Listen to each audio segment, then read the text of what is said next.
The Silent Order. Chapter 1. Echoes of Control.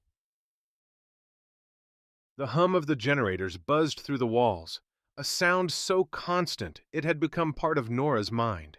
It was the only noise left in the outpost. Everything else was silence, thick, oppressive, and enforced. Nora paced across the small room, counting each step. 15 across, 12 back. It was the only thing she had control over anymore. The camera in the corner of the ceiling blinked a red light at her, watching, listening, always. "You still thinking about it?" Lucas's voice cut into the rhythm of her steps. He was sitting on the edge of the bed, staring at the same blank walls they'd both memorized.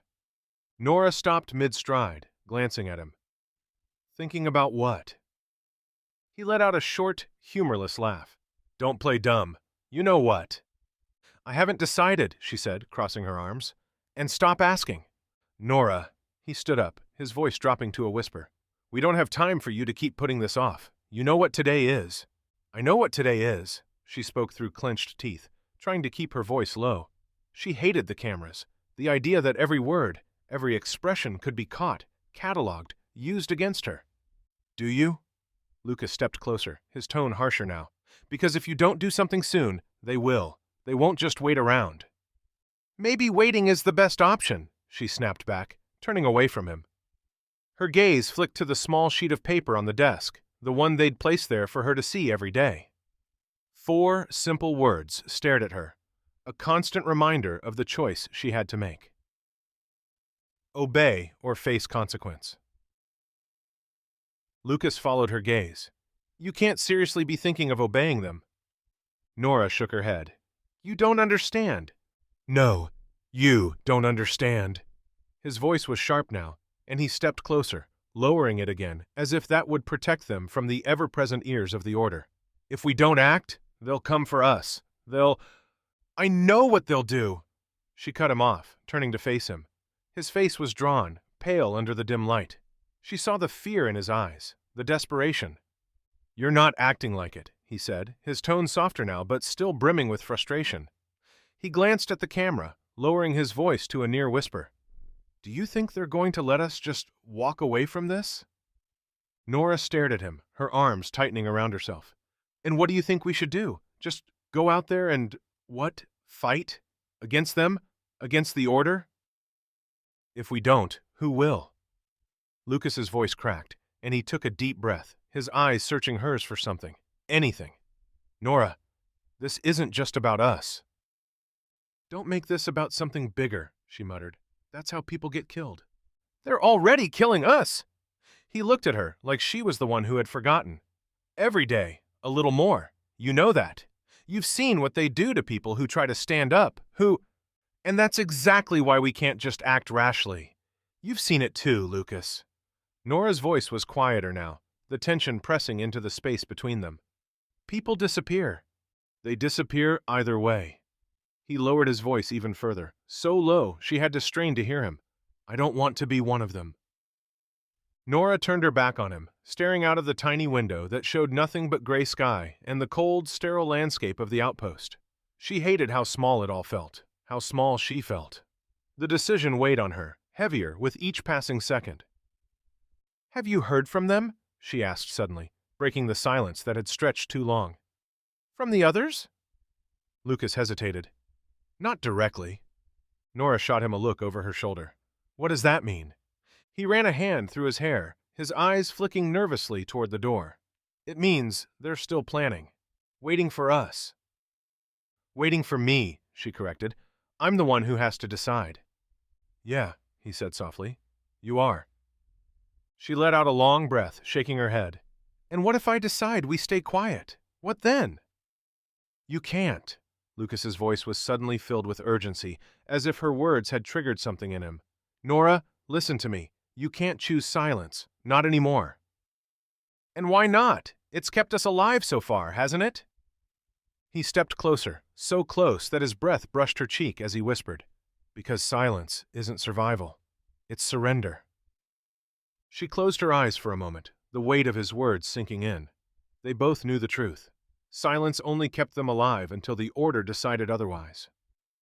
A knock at the door broke the moment, Sharp and precise. 3 raps. Nora's heart leapt into her throat. "Shit," Lucas muttered under his breath, stepping back from her. "It's him." Nora's blood ran cold.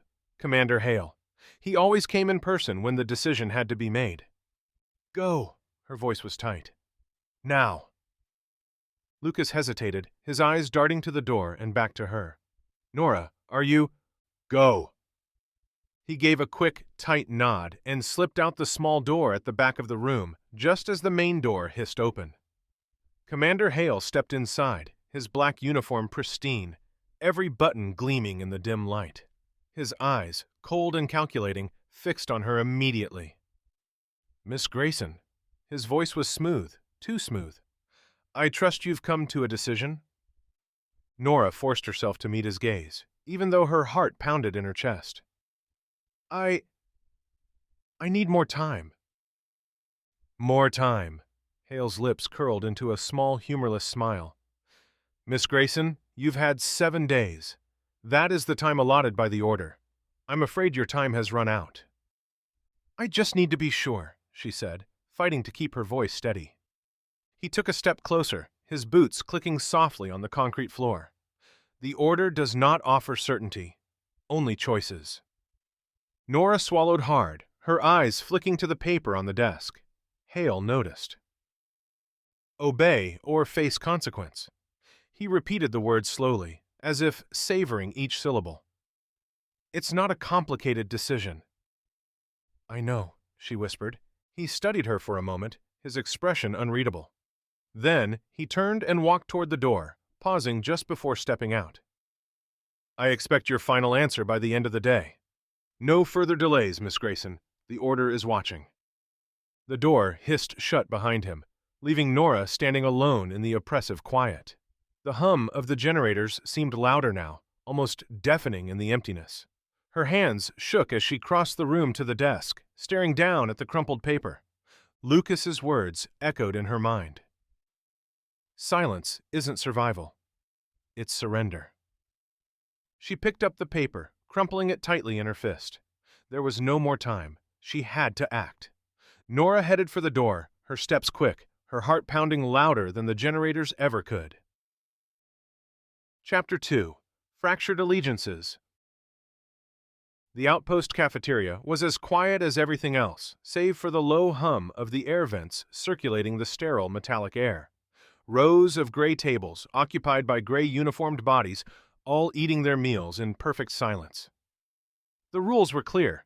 Conversations were permitted only at specific intervals, and always under surveillance. Nora had grown used to the oppressive quiet. It felt like a part of her now, but today something was different. She could feel the tension, the subtle shift in the air as she sat down with her tray. Lucas was across from her, already eating, his eyes darting around the room. She followed his gaze, catching a few familiar faces glancing their way before quickly looking down. "What's going on?" she whispered under her breath, careful not to attract attention. "Keep eating," Lucas murmured, not looking up. "Don't draw attention." Nora picked at her food, the bland, flavorless substance that passed for nourishment. Her fingers shook slightly as she lifted the spoon to her mouth. Something was wrong. She could feel it creeping under her skin, crawling up her spine. "They know." Lucas's voice was barely audible, his lips hardly moving. Nora froze. "Who?" "The others." He didn't elaborate, didn't need to. Her heart skipped a beat. She set her spoon down, carefully, trying not to make any sudden movements. "How do they know?" "I don't know." He finally looked up at her, his eyes scanning her face. "But they're watching us." She glanced around again, this time more deliberately. Several people she knew or thought she knew, were keeping their heads down, but there was an energy to their stillness. It wasn't the usual obedient quiet. It was the kind that simmered with unspoken things. "What are they waiting for?" she asked, leaning closer. The noise of her own pulse thundered in her ears, making the silence between them even more unsettling. "They're waiting for you," Lucas whispered, "to see if you'll follow through." Nora blinked, her stomach twisting into knots. She hadn't realized it was that obvious, that she was the one holding the thread that everyone else was watching, waiting for it to snap. I never agreed to lead anything, she whispered harshly, her voice sharp even at the low volume. This wasn't the plan. There is no plan anymore, Lucas said flatly. The moment you didn't submit, this became bigger than you. Nora leaned back, trying to make sense of it. She hadn't made a choice yet. She hadn't decided anything. But the idea of submission, of giving in to the order, had begun to rot in her mind. What do they want me to do? She asked, more to herself than Lucas. Lucas leaned in closer, his voice barely a breath. They want a spark, Nora. They need you to make the first move. Nora's heart raced as she forced herself to eat, but every bite tasted like ash. She wanted to scream at Lucas, tell him that she hadn't asked for any of this, that she didn't want to be responsible for whatever rebellion was bubbling under the surface of the outpost. I'm not a leader, she said, her voice shaking with barely contained frustration. Lucas's gaze hardened. No one is asking you to lead. They're asking you to survive. Nora couldn't argue with that. She had seen what the order did to those who disobeyed. They disappeared, quietly, quickly, sometimes without a trace. Her father had vanished that way, taken in the middle of the night with no warning, no chance to fight back. It had been years since anyone even whispered his name. I haven't made my decision, she said, her hands gripping the edge of the table, the cold metal grounding her. Lucas sighed, lowering his head. You made it the moment you didn't submit. Nora's stomach churned. She pushed her tray aside, unable to stomach the rest of her meal. The cafeteria seemed to close in around her, the quiet even more suffocating than usual. She needed to get out, to breathe. I need some air, she muttered, standing up. Lucas grabbed her wrist. His touch was light but urgent, and she felt the tension in his fingers. Be careful. They're watching. She nodded and pulled away, moving toward the exit. The camera at the corner of the room tracked her as she walked, a cold eye following her every step. She could feel its gaze pressing against her skin, like a weight she couldn't shake off. But she kept walking, her pace steady, determined. As soon as she stepped outside into the narrow courtyard, the cold air hit her like a slap. She breathed it in, letting it fill her lungs. But it did little to calm the storm raging inside her. The sky above was a dull, colorless gray, the clouds hanging low and oppressive. She wasn't alone. As she moved further into the courtyard, she saw someone waiting near the wall, their back turned. She recognized the silhouette immediately. Jenna, she said softly. The woman turned, her sharp features even more pronounced in the harsh light. Jenna had been one of the first to push back against the order, one of the few who had dared to speak out in the early days. But she had paid for it, weeks in isolation, bruised and broken when they finally let her out. You've been quiet, Jenna said, not wasting any time on pleasantries. Nora crossed her arms, trying to ward off the chill. I've had a lot to think about. Jenna's eyes flicked toward the cameras mounted on the walls. Thinking won't save you. It never has. I'm aware, Nora replied, but I haven't made my decision yet. Jenna's lips twisted into a grim smile. You don't get the luxury of indecision, Nora. Not anymore. Nora's pulse quickened. I didn't ask for this. None of us did, Jenna shot back. But here we are. Nora stepped closer, lowering her voice. And what do you expect me to do? Start a war? Jenna's gaze hardened. I expect you to survive. We all do. The weight of her words settled over Nora, heavier than the cold air. Jenna wasn't asking for much, or at least, it didn't sound like much. But in reality, survival here meant defiance. It meant rebellion.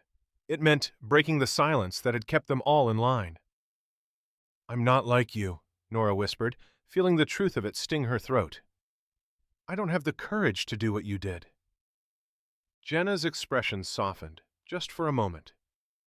Courage isn't what you think it is. It's not about being fearless. It's about being scared as hell and still doing what you need to do. Nora looked down at the ground, her mind racing. The cold concrete under her feet felt solid, real, but everything else was slipping away, crumbling like the old world they had lost long ago. I don't want to lose anyone else, she said, her voice barely audible. Jenna stepped closer, placing a hand on Nora's arm. It was the first time anyone had touched her in weeks, and the warmth of it startled her.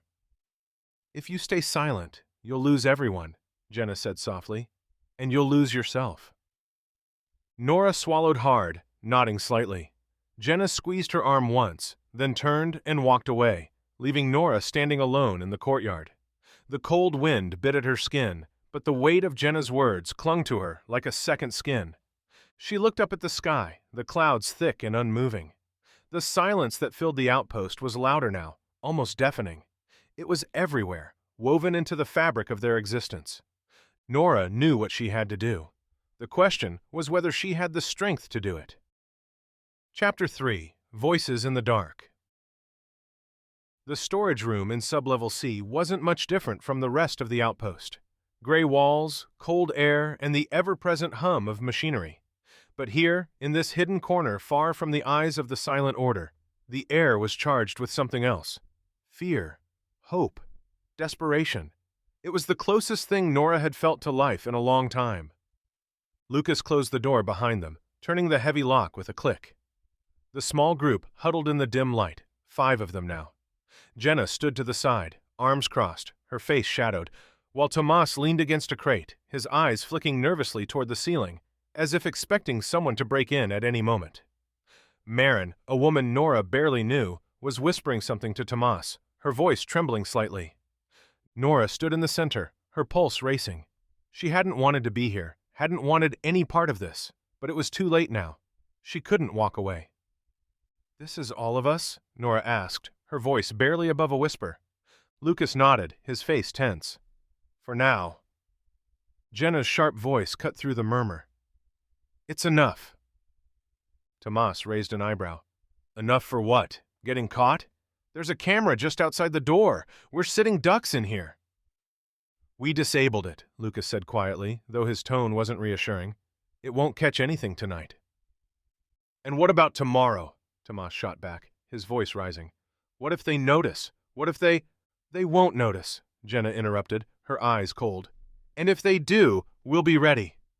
"Ready for what exactly?" Marin asked, wringing her hands together. "I don't even know why I'm here." Nora stepped forward, her gaze moving between the small group. "None of us know, not really. But if we keep waiting for someone else to do something, nothing will change. We'll just keep following orders and keep disappearing one by one."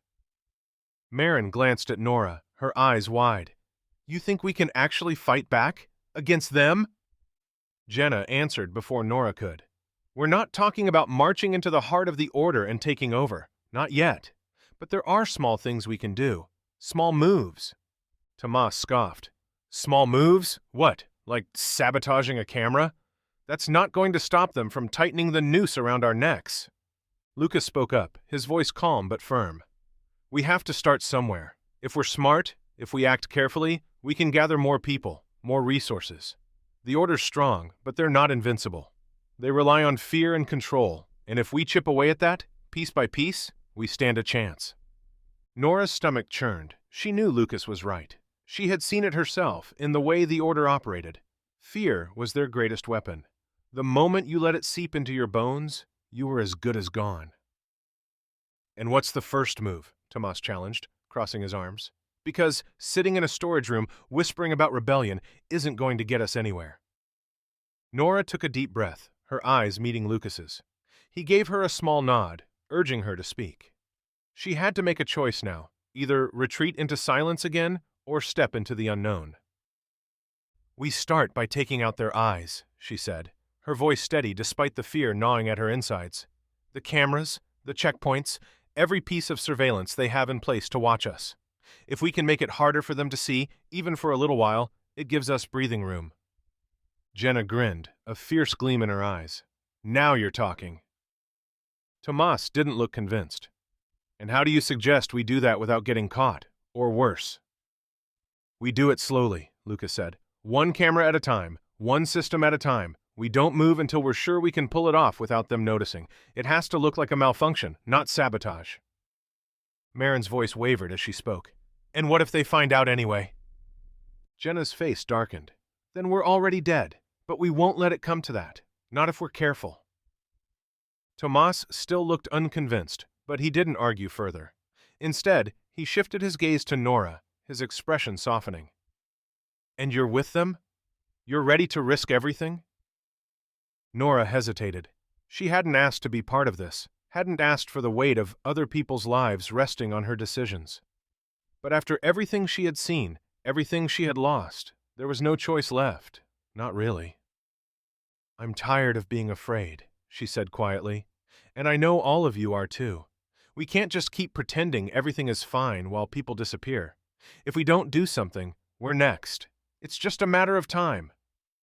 Marin's lip trembled as she spoke, her voice breaking. "But what if we fail? What if they come for us?"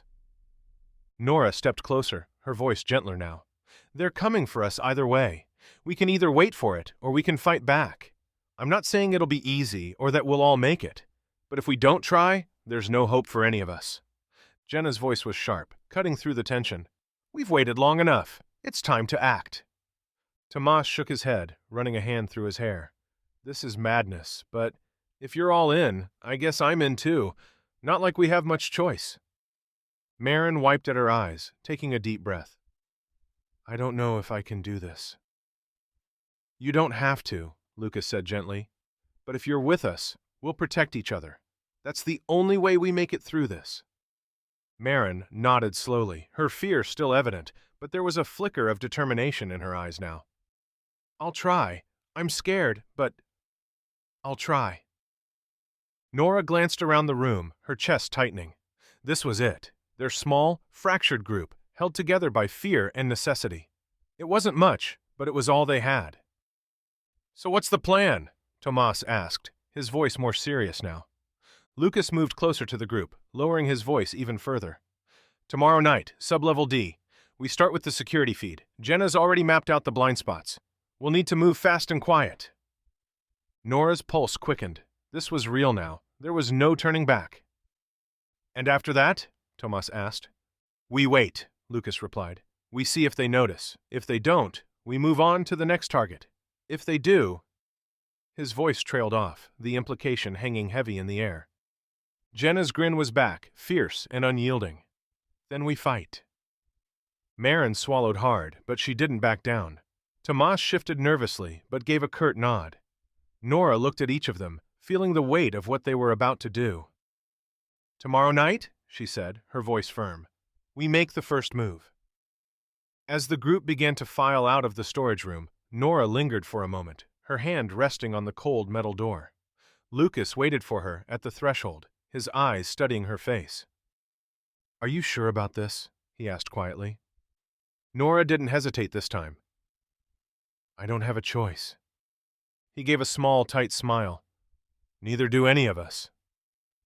Nora nodded and followed him out into the dark corridor. The hum of the generators echoed in the distance, but this time the silence wasn't as heavy. There were voices in it now, quiet, determined voices ready to break free. And tomorrow night, the Order would hear them.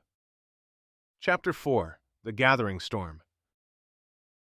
The tension in the air was so thick, it felt like the walls themselves were holding their breath. Nora paced the length of the small underground room, her boots echoing softly against the concrete floor. Outside, the storm was gathering, both literally and figuratively. The outpost was on edge, the Order was closing in, and they were running out of time. Jenna leaned against the wall, arms crossed, her eyes following Nora's every movement. Tomas sat at the edge of the table, tapping his foot nervously, while Marin stood near the door, chewing her lip and glancing outside every few seconds. Lucas was the only one who seemed calm, sitting in the corner, staring down at the map spread out on the table. "What's the plan now?" Tomas broke the silence, his voice tight with barely contained panic. "The checkpoints are crawling with guards, and they've locked down sublevel D. We're trapped." "We're not trapped," Lucas said quietly, not looking up from the map. "We just have to find another way." "Another way?" Thomas threw his hands up. "Another way where? They've blocked every exit, every path. It's only a matter of time before they realize we've been sabotaging their systems." Nora stopped pacing and turned to face him. "We knew this wasn't going to be easy, Tomas. This isn't just hard, Nora. This is suicide. He stood up, running a hand through his hair. We're sitting ducks down here. Jenna's voice was cold and steady. If you want to leave, leave. Tomas's face flushed red. Leave? To where, Jenna? They're everywhere. I'd rather not be dragged out in front of the whole outpost and made an example of. Nora crossed her arms, trying to suppress her own growing fear. Then we fight. Tomas let out a harsh laugh. Fight? With what? We have nothing but a few hacked cameras and blind spots. We're outnumbered, outgunned, and out of time. We have more than you think. Jenna pushed off the wall, stepping toward the table. Her eyes were blazing with determination. We've got people, more people than the Order knows about. Lucas finally looked up from the map, his expression calm but serious. Jenna's right. We're not alone. The small sabotage teams have been working quietly for months now. They've all been waiting for the signal to move. Nora's stomach twisted. She had been part of those small missions, disabling cameras, creating temporary blackouts in the system, but that was small scale. What Lucas was suggesting now was something else entirely. You're talking about open rebellion, she said, her voice tight. Lucas nodded slowly. We're past the point of subtlety.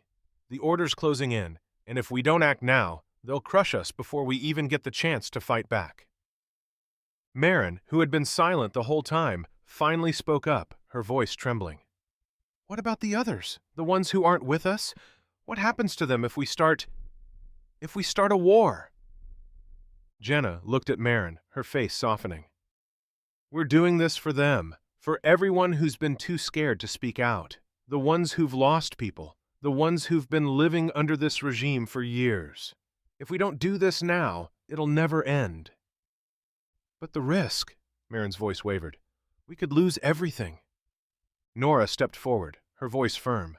We've already lost too much, Marin. They've taken our families, our freedom, our lives. What more can they take from us that they haven't already? Marin's eyes filled with tears, and she nodded slightly, wiping at her face. You're right. I don't want to lose anyone else. We don't want that either, Lucas said gently. But we can't wait any longer. If we wait, they'll find us. We have to make the first move. Tomas let out a frustrated sigh. Okay, fine. Let's say we fight. What's the plan then? March up to their barracks and knock on the door? Jenna shot him a sharp look. The power grid. We take down the grid. Nora frowned, stepping closer to the table. The power grid? Lucas nodded, pointing to the map. The entire outpost runs on a single centralized power system. It's heavily guarded, but if we can disable it, we plunge the whole place into darkness. No cameras, no communications, no automated defense systems. It gives us the cover we need. And chaos, Tomas added, his voice quieter now. It'll throw the whole outpost into chaos. That's the idea, Lucas said. In the confusion, our people can move. We can cut off the Order's control before they even know it's happening. Nora's mind raced. It was risky, incredibly risky. If they failed, if the Order managed to restore power too quickly, they would be hunted down, every last one of them. But if they succeeded? When? She asked, her voice steady. Jenna's eyes gleamed with anticipation. Tonight. Tonight? Marin's voice rose in panic. That's too soon! We're not ready! We'll never be fully ready, Lucas said, his voice calm but resolute. The longer we wait, the more they'll close in on us. Tonight's the best chance we have. The storm's coming in, and with it, we'll have enough natural disruption to mask some of the sabotage. If we move fast, we can use the storm to our advantage. Nora clenched her fists, her pulse pounding in her ears. Everything was moving too fast, but she knew Lucas was right. Waiting was no longer an option. The Order would find them eventually, and when they did, there would be no mercy. Who's going? Tomas asked, his voice barely above a whisper. Lucas didn't hesitate. Jenna, Nora, and I will handle the grid. Tomas, you'll organize the others to take control of the checkpoints once the power's out. Marin, you'll be in charge of communication between the teams. Marin's eyes widened in fear. But You can do this, Nora said, her voice firm but kind. We trust you. Tomas leaned back against the wall, rubbing his hands over his face. And if this all goes wrong? Lucas's expression darkened. If it goes wrong, we'll go down fighting, but I'd rather go down knowing we tried. The room fell into a heavy silence, each person absorbing the weight of what was about to happen. The storm outside was growing stronger, the wind howling faintly through the vents. It felt like the whole world was holding its breath, waiting for the inevitable clash. Nora took a deep breath and looked at Lucas, her heart pounding in her chest. "I'm ready." Jenna grinned, a fierce, determined look in her eyes. "Good, because there's no turning back now." Nora nodded, feeling the weight of the decision settle over her. She glanced around the room, at the small group of people who had become her family in this dark, controlled world. They were scared, every one of them, but there was a spark in their eyes now, a spark that hadn't been there before. It was time to fan that spark into a fire. Lucas stood up, folding the map and tucking it into his jacket. "We meet back here in 2 hours. Be ready." Tomas gave a slow nod, Marin wiped her eyes and stood straighter, and Jenna crossed her arms, ready for the fight ahead. Nora followed Lucas out of the room, her heart racing. The storm was coming, and so was the fight. There was no more waiting, no more hiding. Tonight, the power would go out. And when the lights went dark, the rebellion would finally begin. Chapter 5. The Silence Breaks. The outpost was plunged into total darkness. The hum of the generators, the cold fluorescent lights, everything was gone. All that was left was the howling storm outside and the chaos unfolding in the shadows.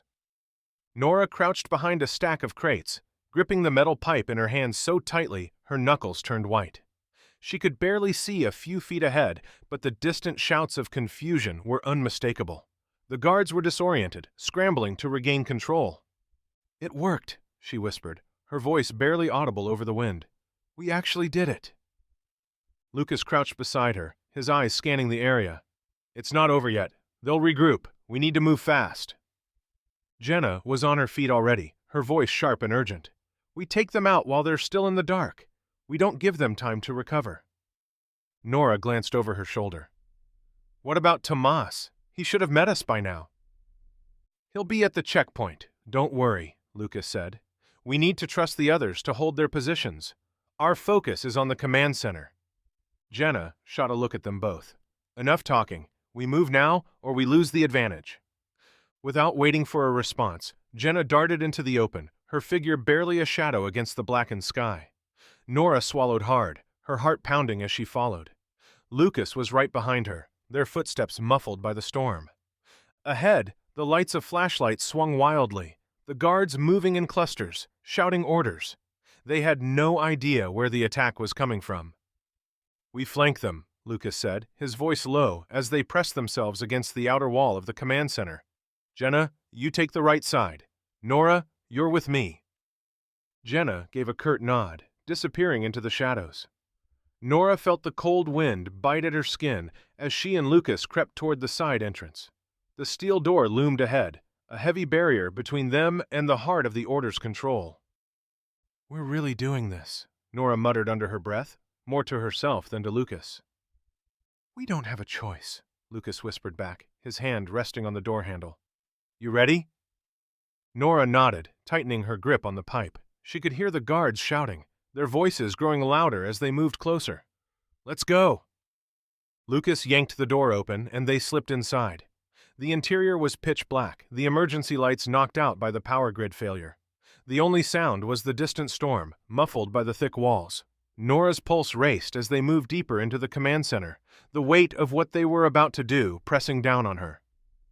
"We take out their communication first," Lucas whispered, pointing to a door ahead. "No one gets out of here to call for backup." Nora nodded, her throat dry. Her mind raced with what lay ahead. The entire outpost was counting on them, on her. If they failed now, everything they had fought for would be lost. They reached the door, and Lucas signaled for her to stop. He pressed his ear against it, listening for movement on the other side. After a moment, he gave a short nod. "It's clear. Let's move." They slipped inside the room, where rows of monitors and consoles sat dead in the darkness. Lucas moved quickly, heading straight for the central terminal. You know how to disable it? Nora asked, her voice barely a whisper. Yeah, just keep watch. Nora stood by the door, her heart pounding in her chest. Every creak of the floor, every gust of wind from the storm outside felt like a warning. Any second now, the guards would figure out where they were. How much longer? She asked, glancing over her shoulder at Lucas as he worked the console. Almost there, Lucas muttered, his fingers moving quickly across the wires. Just keep your eyes on the door. She did as he said, but her nerves were fraying. Minutes felt like hours, and the longer they stayed in one place, the more likely they were to be caught. There, Lucas whispered. It's done. No one's calling for help now. Nora let out a shaky breath, the tension in her body easing just a little. But before she could speak, the sound of footsteps echoed down the corridor. Heavy, hurried footsteps, coming right toward them. Lucas! I hear them, Lucas hissed. We need to get out of here, now! They darted back into the hallway, their movements quick and silent. The footsteps were closer now, just around the corner.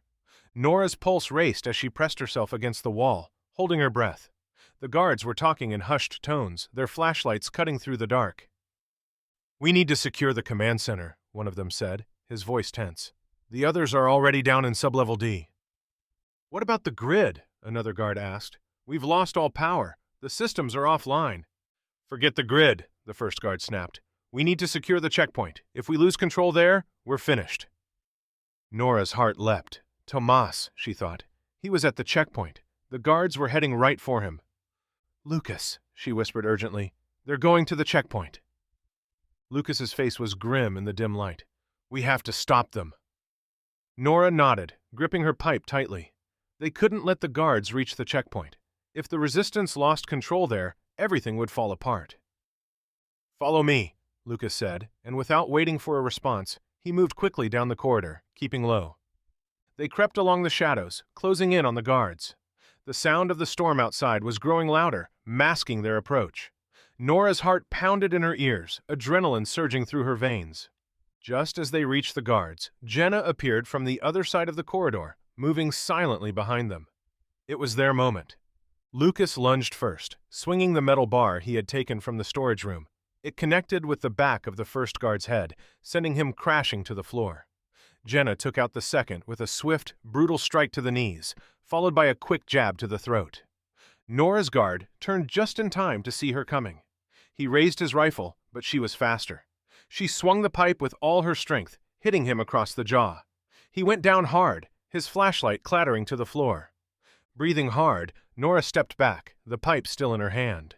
The guards lay unconscious at their feet, the corridor eerily quiet once more. Nice work, Jenna said, wiping sweat from her brow. But we're not done yet. Lucas crouched down beside the guards, checking for weapons. We need to secure the checkpoint. Tomas will need backup if they send more reinforcements. Nora nodded, her breath still coming in short gasps. Let's go. They moved quickly through the maze of corridors, the sounds of battle growing louder. The resistance was fighting back, and from the sound of it, they were winning. When they reached the checkpoint, chaos greeted them. Tomas was in the middle of it all, shouting orders as resistance fighters clashed with the remaining guards. The storm raged outside, adding to the confusion as the wind whipped through the open gates. Tomas! Nora called out, rushing toward him. Tomas turned, his face streaked with dirt and sweat. You're alive! Barely, Nora said, catching her breath. But we took out the command center. They can't call for help. Tomas grinned, the tension easing from his shoulders. Good. We've got most of the checkpoint under control, but there are still some guards holding the barracks. They're not giving up easily. Jenna cracked her knuckles, her eyes gleaming with anticipation. Then we make them. Lucas nodded. This is it. We take the barracks, and the outpost is ours. Nora looked at Tomas, her heart swelling with a mix of fear and determination. This was it, the final push. If they succeeded here, the Order's control over the outpost would be broken for good. Let's finish this, Nora said, her voice steady. Together they charged toward the barracks, the storm raging above them. The guards fought hard, but they were outnumbered, outmatched. The resistance fighters moved with purpose, driven by years of oppression and fear, finally ready to break free. Nora swung her pipe, her muscles aching from exhaustion, but refusing to give in. The fight was brutal, chaotic, but slowly they gained ground.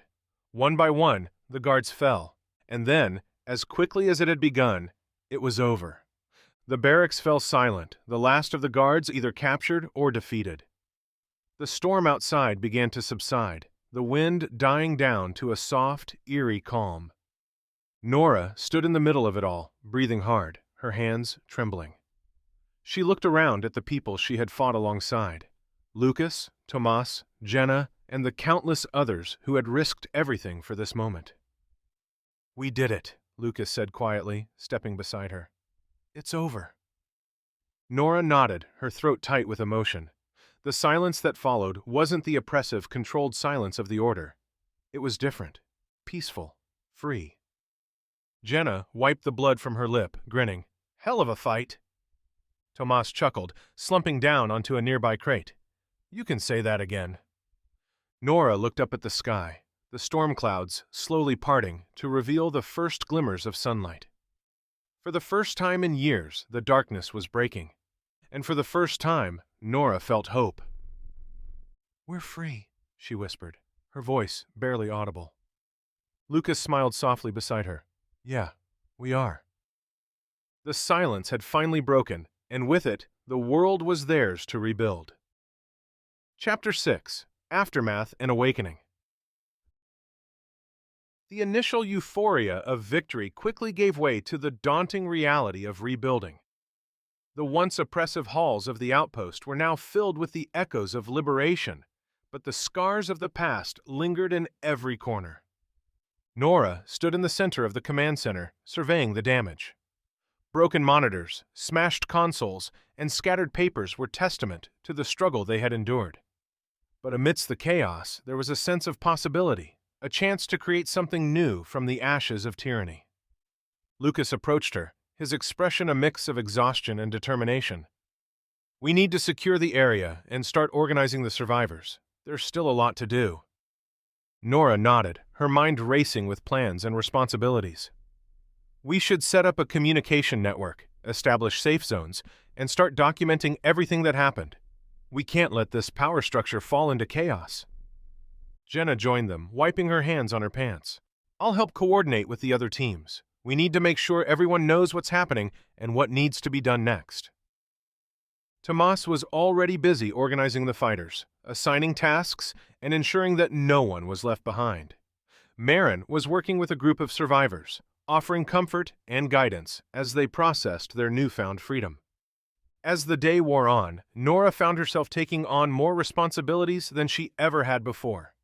The weight of leadership settled heavily on her shoulders, but she felt a sense of purpose she hadn't experienced in years. Later that evening, as the sun set and the storm clouds finally began to disperse, Nora sat alone in the command center, reflecting on the events that had unfolded. The journey had been fraught with fear, sacrifice, and uncertainty, but it had also been a testament to the strength of the human spirit. She picked up the crumpled paper that had once dictated her fate and smoothed it out. Obey or face consequence. It seemed like a distant memory now, overshadowed by the hope and resilience that had emerged from the darkness. Nora looked out the window, the first rays of sunlight breaking through the clouds. She knew there was still much work to be done, but for the first time, she felt optimistic about the future. The Silent Order was no more, and a new chapter was beginning for the people of the outpost. Chapter 7: Building Bridges. With the Order dismantled, the outpost faced the immense task of rebuilding its governance and social structures. Nora, Lucas, Jenna, Thomas, and Marin emerged as key leaders in this new era, each bringing their strengths to the table. Nora took the lead in establishing communication channels, ensuring that every survivor had access to information and could voice their concerns. She organized meetings where people could discuss their needs, fears, and hopes for the future. The once oppressive silence was now filled with conversations, debates, and collaborative decision-making. Lucas focused on security, understanding the importance of preventing any remnants of the Order from attempting to regain control. He trained volunteers in defensive strategies and established patrols to maintain peace and order within the outpost. Jenna spearheaded the efforts to document the atrocities committed by the Order. She collected testimonies, gathered evidence, and worked tirelessly to ensure that the truth would never be forgotten. Her dedication provided a foundation for accountability and justice. Tomas took charge of logistics, organizing the distribution of resources, managing supplies, and ensuring that everyone had access to basic necessities. His practical approach helped stabilize the outpost, making the transition from oppression to autonomy smoother. Marin, with her natural empathy and organizational skills, coordinated support for those who had been traumatized by the Order's reign. She established counseling services, support groups, and safe spaces where survivors could heal and rebuild their lives. As the weeks turned into months, the outpost began to transform. What was once a place of fear and control became a community driven by cooperation and mutual respect. Nora felt a sense of accomplishment, knowing that she had played a part in bringing about this change. However, rebuilding was not without its challenges. Differences in opinion, lingering mistrust, and the remnants of fear occasionally threatened to disrupt the fragile harmony. But with leaders like Nora and her team guiding the way, the outpost steadily moved towards a brighter future. One evening, as Nora walked through the now bustling command center, she felt a sense of pride and hope. The people around her were no longer just survivors. They were architects of a new society, determined to ensure that the darkness they had endured would never return. Chapter 8: Shadows of the Past.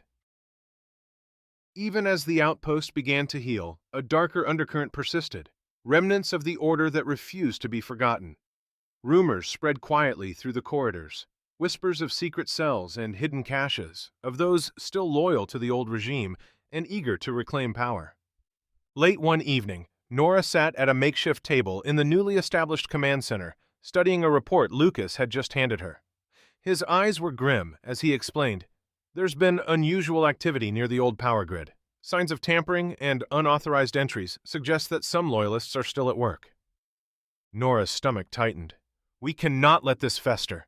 If a faction of the Order gathers strength in secret, it could unravel everything we've fought for." Determined, she convened an urgent meeting with her inner circle. "We must root out this threat before it endangers our future," she declared. Lucas outlined his plan. A small, discreet team would inspect the power grid, secure the perimeter, and intercept any suspicious communications. Jenna, always the chronicler, vowed to document every detail of their findings, ensuring the truth would shine a light on these dark machinations. As dusk gave way to night, the team ventured into the neglected sectors of the outpost. In a labyrinth of corridors and abandoned control rooms, they uncovered evidence of sabotage, encrypted messages, hastily hidden caches of arms, and a detailed map pointing to a secret bunker beneath the old administrative block. The revelation was chilling. "This map," murmured Marin, her voice trembling, "indicates a central hub where loyalists are gathering. They're planning a coordinated push to restore the Order's grip." Nora's resolve hardened. "We act now. We cannot allow history to repeat itself." In a daring raid deep beneath the administrative building, the team infiltrated the bunker. Tension was palpable as they navigated narrow tunnels and faced a few desperate resistance members still clinging to the past. In a swift, fierce confrontation, the Loyalists were subdued and detained. With the bunker secured and their plans dismantled, Nora allowed herself a brief moment of relief. But the scars of this discovery reminded her that vigilance must never waver. Chapter 9: Seeds of Hope. With the threat of lingering Loyalists neutralized, the outpost began a slow transformation from a place of fear into a community built on trust and resilience. The air, once heavy with silence and suspicion, now hummed with cautious optimism.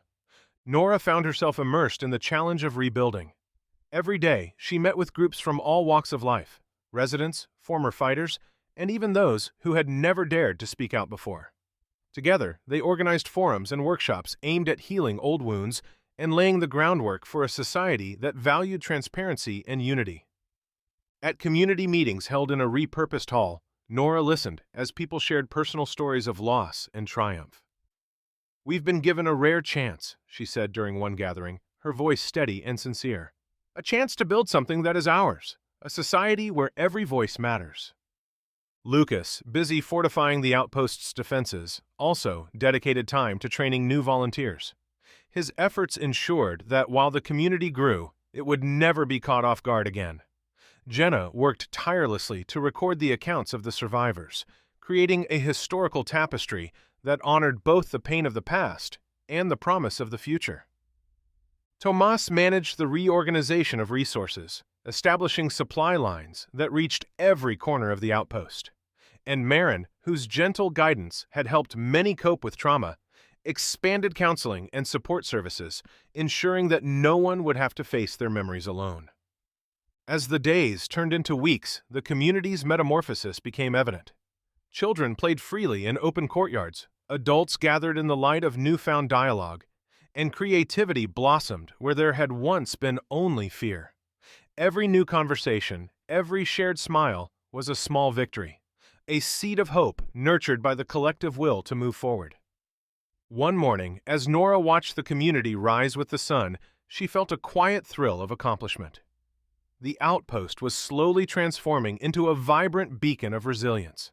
Though the shadows of oppression still lingered on the edges, the seeds of hope had taken firm root, promising a future defined not by silence, but by unity and renewal. Chapter 10: A New Dawn. Months after the dismantling of the Order and the suppression of its remnants, the outpost stood transformed, a testament to human tenacity and the will to rebuild. The oppressive architecture of the old regime had been replaced by structures of governance founded on fairness, participation, and shared dreams. On a crisp morning that hinted at endless possibility, Nora ascended a modest platform in the central plaza, a space that had become the heart of the new community. Before her, people gathered, men, women, and children, whose eyes shone with cautious optimism. Today, their voices would finally be heard. Lucas joined her at the podium, his presence steady and reassuring. "We stand here, together, not as survivors, but as builders of a future that honors our struggles and our aspirations." His words were met with nods and murmurs of agreement. Taking a deep breath, Nora began, "We have come a long way. The darkness of the Silent Order is behind us, and in its place, we are forging a community defined by freedom and mutual respect." She spoke of the hard-won lessons of the past, urging everyone to remain vigilant and compassionate. "Let us continue to protect what we have reclaimed, our voices, our dignity, our right to shape our destiny." Her speech was not merely an address, it was a call to action. The community was reminded that the journey toward lasting peace and prosperity was ongoing, a shared effort requiring each person's commitment. As she looked over the assembled crowd, Nora saw not only the pain of past losses, but also the resilient spark of hope that now animated them all. When the applause swelled and the plaza burst into spontaneous celebration, a palpable energy filled the air.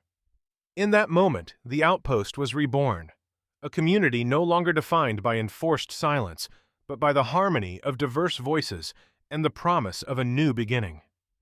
As twilight draped the gathering in soft light, Nora stepped down from the podium, meeting Lucas's warm smile. Together, they surveyed the transformed community, the children's laughter, the earnest conversations, and the glimmer of hope in every face. The oppressive shadow of the past had receded, replaced by a future built on unity, courage, and endless possibility. The dawn of this new era was not without its challenges, but for the first time in years, the people of the outpost were ready to meet them, together. And as stars began to prick the evening sky, Nora knew that a true new dawn had arrived.